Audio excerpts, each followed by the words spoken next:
Seja muito bem-vindo ao Diário da Raposa. Notícias Cruzeiro. Antes de começarmos, preciso pedir, de forma direta, clara e indispensável, que você se inscreva agora no canal e ative as notificações. Não deixe para depois. Depois do duelo contra o Juventude, marcado para a próxima quinta-feira em Caxias do Sul, o Cruzeiro terá apenas 4 jogos restantes no Brasileirão. 2 em casa, 2 fora. Mas o que chama atenção, e que deixou o ambiente celeste mais carregado do que o normal, é que justamente os 2 jogos como visitante serão contra aqueles que foram os únicos algozes da Raposa no Mineirão em toda a competição, Ceará e Santos. Esse detalhe, aparentemente simples, ganhou força porque as 2 derrotas aconteceram em momentos de enorme mobilização da torcida. Contra o Ceará, em 27 de julho, mais de 52 mil pessoas empurraram o time que vinha de 5 jogos sem perder. Era uma tarde em que a confiança transbordava no gigante da Pampulha. Ainda assim, o resultado escapou. 2-1 para o Vozão. Um tropeço que ficou preso na garganta de muita gente. 2 semanas depois, em 10 de agosto, o cenário era ainda mais vibrante. Quase 60 mil torcedores compareceram ao Mineirão para recepcionar um Cruzeiro empolgado, recém-classificado para as quartas de final da Copa do Brasil. Era clima de festa, de afirmação, de retomada. Mas o Santos, pressionado e vivendo turbulências internas, conseguiu o improvável, venceu de virada, pelo mesmo placar de 2-1. E assim, de maneira surpreendente, 2 equipes da parte inferior da tabela se tornaram os únicos times a derrubarem o Cruzeiro dentro de casa. Esses 2 confrontos, embora isolados, foram suficientes para que parte da torcida apontasse neles o ponto de desequilíbrio na corrida pelo título. Se a Raposa tivesse somado apenas mais 3 ou 4 pontos desses duelos lotados, a distância para Flamengo e Palmeiras hoje seria outra. Esse pensamento, inevitável, ajuda a explicar por que esses últimos jogos como visitante têm um significado tão especial nesta reta final. Ainda assim, é preciso reconhecer o momento do Cruzeiro. A equipe, atualmente terceira colocada com 64 pontos, mostra competitividade alta, mesmo diante das dificuldades. O líder Flamengo tem 71. O vice Palmeiras, 68. A diferença não é intransponível, mas exige uma arrancada praticamente perfeita. E o time vem demonstrando capacidade para isso. Prova disso é a sequência de 8 jogos sem derrota no Brasileirão, uma série sólida, construída com 3 vitórias e 5 empates. A última vez que o Cruzeiro saiu derrotado foi em 27 de setembro, contra o Vasco, em São Januário. De lá para cá, a Raposa segurou empates importantes fora de casa contra Flamengo e Palmeiras, venceu o Grêmio, também como visitante, e confirmou forças no Mineirão diante de Fortaleza e Vitória. O único tropeço inesperado foi o empate com o Lanterna Sport, já rebaixado, que esteve longe de refletir o ritmo competitivo da equipe. Mesmo assim, apesar da consistência, os números deixam claro que o título é um sonho distante. De acordo com o Departamento de Matemática da UFMG, o Cruzeiro tem hoje apenas 1,7% de chance de conquistar o Brasileirão. Mas isso não diminui o peso dos jogos finais. Pelo contrário, para Leonardo Jardim e para a própria SAF, há objetivos igualmente importantes: garantir a vaga direta na fase de grupos da Libertadores de 2026 e levar o time à semifinal da Copa do Brasil com moral elevada. É por isso que a sequência final do Brasileirão se tornou uma espécie de missão paralela. Depois do Juventude, o Cruzeiro recebe o Corinthians no Mineirão, enfrentando um adversário que, inclusive, será o rival na semifinal da Copa do Brasil. Depois viaja para encarar o Ceará, no encontro carregado de memórias recentes e sensação de revanche. Volta ao Mineirão para encarar o Botafogo, e finalmente fecha o campeonato enfrentando o Santos, que pode chegar à última rodada brigando para não ser rebaixado. O que está em jogo não é apenas pontuação. É narrativa. É pressão. É oportunidade de virar a chave emocional antes da principal semifinal do ano.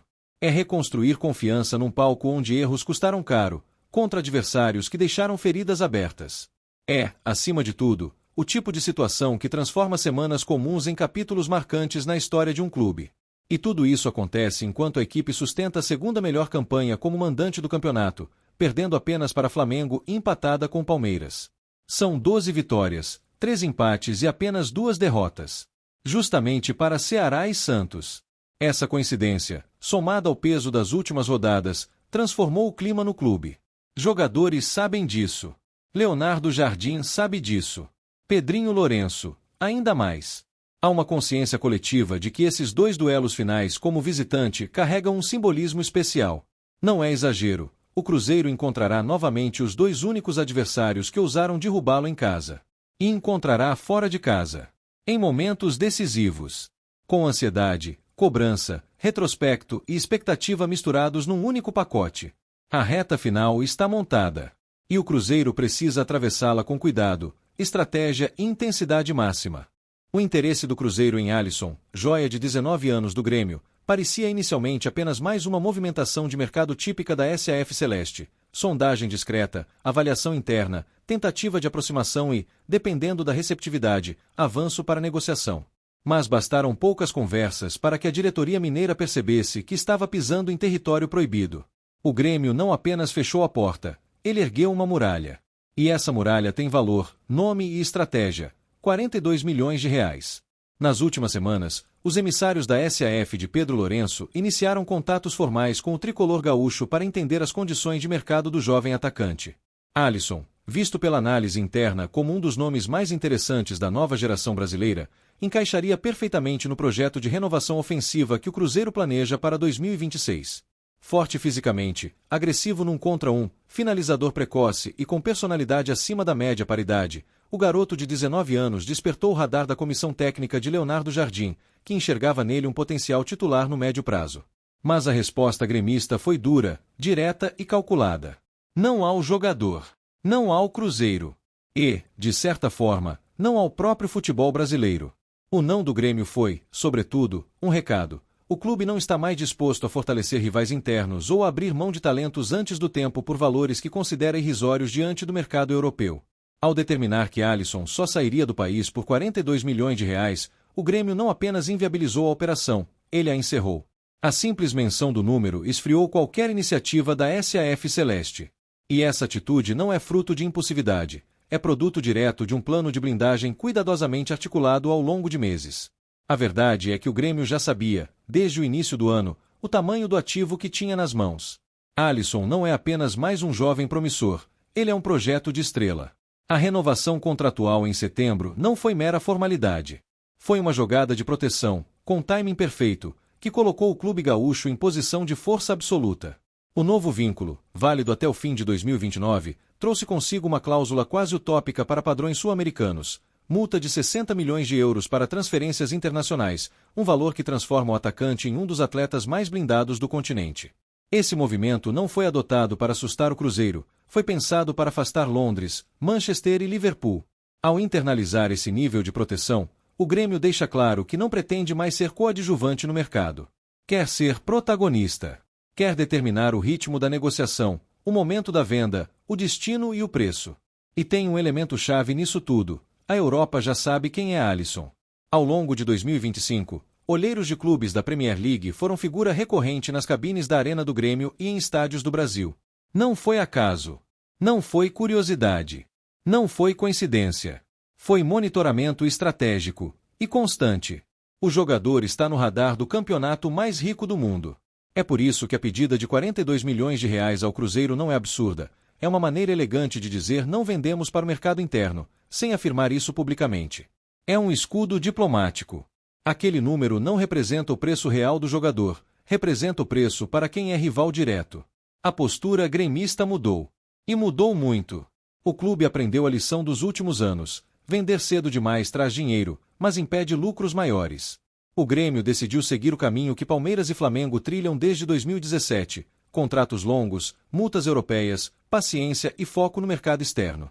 Do lado do Cruzeiro, a reação foi imediata. Recuo total. A SAF entendeu que pagar 42 milhões de reais por um atleta ainda em consolidação colocaria o projeto esportivo e financeiro em risco. O clube mineiro não está disposto a entrar em leilões, especialmente quando percebe que é apenas um convidado indesejado na negociação. Leonardo Jardim já havia aprovado o nome, mas também sabe que não há planejamento sem limites. O Cruzeiro busca reforços, muitos, inclusive, mas não vai romper sua política de gastos para disputar um ativo que, no fundo, o Grêmio jamais quis negociar. A negativa, porém, deixa uma lição importante para a SAF Celeste.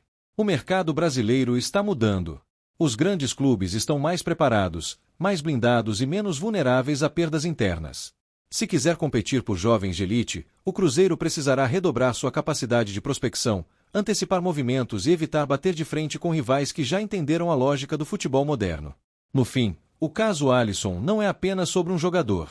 É sobre poder, sobre posicionamento, sobre uma disputa silenciosa entre modelos de gestão. O Grêmio mostrou força. O Cruzeiro entendeu o recado. E Alisson permanece onde está, protegido por muros, cláusulas e expectativas europeias, enquanto o futebol brasileiro observa, atento, os novos contornos de um mercado cada vez mais estratégico e impiedoso. Agora, antes de encerrar, preciso de você. Inscreva-se no canal. Ative as notificações imediatamente. Deixe a sua opinião nos comentários. Diga o que você acha que está acontecendo. Diga o que você acredita que foi anunciado. Diga o que você imagina que pode mudar o destino do Cruzeiro nesses próximos dias.